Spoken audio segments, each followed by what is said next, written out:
Hi everyone, welcome back to my channel.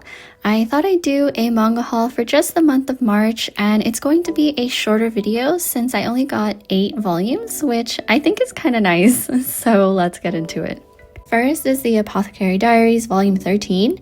I only watched the first episode of Season 2, but I've been hearing that the anime will surpass the content of the manga for what's been released in the English physical volume so far.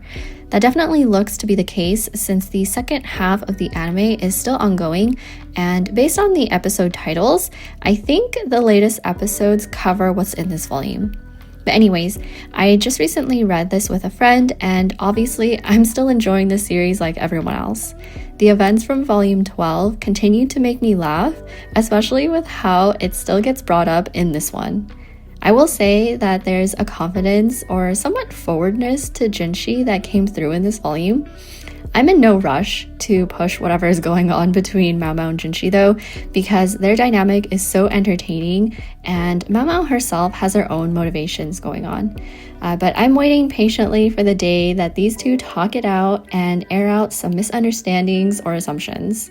Or maybe it's more like feigned ignorance. But whenever I get to watching the second season, I'll probably pause before it covers new content because I'd rather read it first before watching it after. Next is volume 5 of my love story with Yamada-kun. I feel like I've said this before that it's like every time I upload a new manga video, I'm talking about a Yamada-kun volume. But I did reread this, which is like my third time reading through the series. The anime needs to continue because I believe this picks up where the season ended, and this is when Yamada and Akane's relationship actually starts. The volume does end with a bit of a cliffhanger, so I'm excited for when volume 6 releases. One thing I want to note, setting aside that everyone knows how I feel about these covers, the print quality of these volumes kind of bother me solely because the center margins are non-existent. So panels sink into the centerfold and makes it kind of hard to read without really opening up the volume, which I try not to do that too much if I can help it. So I really wish Inklore did a better job with laying out these pages. Next volume is Gazing at the Star Next Door, Volume 5. I love this series so much. I reread this the other day and it reminded me of why I adore Chiaki and Subaru. For this being a high school setting, these two are so mature in how they communicate with each other. Like sure, they can be shy and hesitant sometimes, but you add on top of that they're childhood friends, it shows that they're comfortable enough with each other that they value the other person more over any tension or awkwardness. I love that. Plus the interesting complication of Subaru being a rising actor and Chiaki being a regular high school girl. That societal gap intrigues me so much with how they're going to handle things moving forward. I always enjoyed those kind of stories where there's a disparity between the couple. One is rich and the other is average or came from a poor family. One is super well known and the other is someone from their life before all the fame set in. I watched a ton of K-dramas like this, and this series is bringing it all back to me. Volume 6 will finally be new content for me, and with the way this volume ended, I'm excited to see what happens next. Next is In Another World, My Sister Stole My Name, Volume 2. So Yun Press is actually the one who introduced Volume 1 of this series to me when they sent an advanced copy to try out back in August, I think, of last year. After I read that volume, I was interested enough to want to know more, so I picked up this volume 2 myself. So basically, Ichika befriends Cecile through a mirror, who turns out to be a prince in another world. Her sister, Karen, gets pulled into the mirror and opts to parade herself as Ichika. And so the people there think she's the saint that has powers and such, the usual isekai trope. A year later though, Ichika gets pulled into that same world and is taken aback by what Karen has done, but decides to go along with it. So this volume introduces another layer of internal complications as to what is going on with the actual Karen and why she did what she did. Although I have a feeling why, and it's somewhat reminding me of Alice 19th in a way, so maybe this is why I'm enjoying this series. But yeah, of course, there's most likely going to be a romance aspect to this, but it's not really the focus at the moment, which is totally fine with me.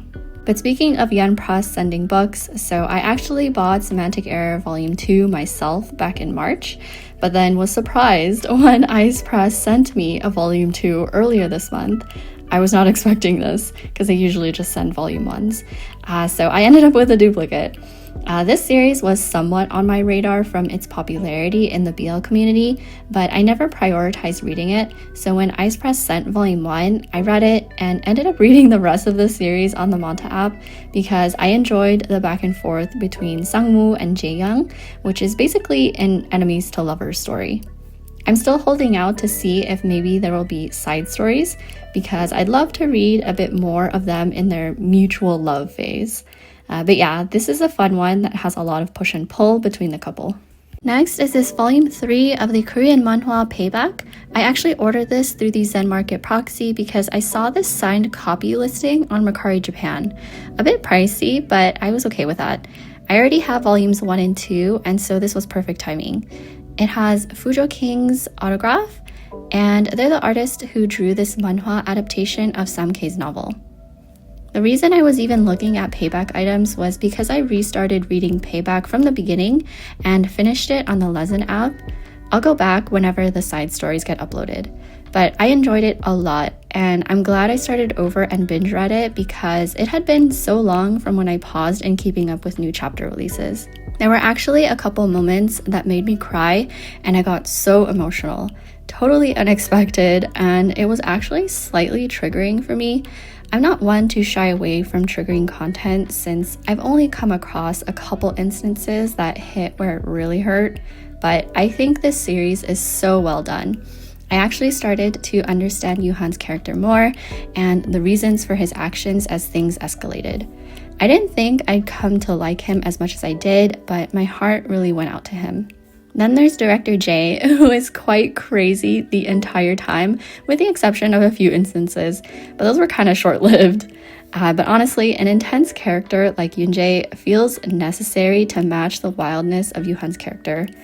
I was glad this listing included the pre-order benefits of the Yuhan photo card though, and it also has this decorative top card. I've been debating on whether to continue getting the volumes 4 and 5 in Korean because those are already released, but I don't know, for some reason I have a strong feeling maybe Payback will be licensed in English someday since it's completed in January of this year. Crossing fingers that me saying it out loud will manifest a license, since I feel like the series is well known and popular enough to catch the attention of an English publisher. Then I got Volume 1 of the Little Mushroom Chinese manhwa. I showed that I bought Volume 2 in my previous manga video, but this Volume 1 I bought off a friend.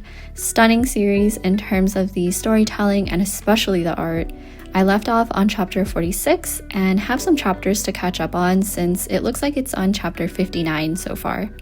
I would love if a publisher picked this up for an official translation and eventually a print. And I'm hoping for the day that someone picks up the English novels again since Peach Flower House is no more. I'd love to have both in my collection, but especially the 2-volume novels since it's the first danmei I ever read. But anyways, if you haven't already heard of Little Mushroom, it may seem kind of odd at first, but as soon as you get immersed in the post-apocalyptic dystopian world, it'll all make sense, and the intensity of all the people just trying to survive will keep you on edge. I'm actually going to throw this Hat Atelier volume into this video because I forgot to talk about it when I got it in February. So it's 8 total volumes for March in this video, plus 1 for February. But this is actually a French 2-in-1 omnibus print from the Pika Edition publisher. I pre-ordered it off of Amazon.fr, and it is the Grimoire edition with this amazing gold foil hardcover. It also has an interview with Shirahama Sensei in the back, alongside some sketches and colored artwork. Funnily enough, my Volume 2 omnibus is on the way, and it'll probably arrive soon if I haven't gotten it already by the time this video goes up. But I'm in love with this print, and I feel like the ornate quality of this fits so well with the witch hat fantasy setting and detailed art style. I definitely do not have the shelf space to have 2 copies of the series, and it's ongoing at that, but I may just need to sacrifice another series just so that I can have both this French copy and, of course, the English ones. That's how much I love Hat Atelier, and you should too if you haven't started reading it already. Also, I wonder when we'll get more news about the anime, since it was announced last year that it would be releasing this year sometime. I don't know when. And lastly, this Heaven Officials Blessing Volume 3 Deluxe hardcover was a lovely gift that I received from Jun's Manga over on Instagram. Back in February, I was circling the bookshelves of Barnes & Noble for like 2 or so hours, the usual, you know? And I thought, oh, I could get Volume 3 since it released already. So I kept going back and forth thinking I was crazy because I didn't see any of the deluxe hardcovers anywhere. I thought maybe they had them somewhere else. I was talking to June on the phone and she was like, what are you looking for? I said Volume 3, but turns out it wasn't going to release until March. So June secretly, but not so secretly, ended up just pre-ordering it for me right then before I could even order it for myself. But anyways, another gorgeous gold foiled jacket, as you saw, with a stunning illustration, sprayed edges, which continues the connecting illustration of the previous 2 volumes' edges. The inside being perfect as well. And then the hardcover with this quote by Hua Chang that I love so much.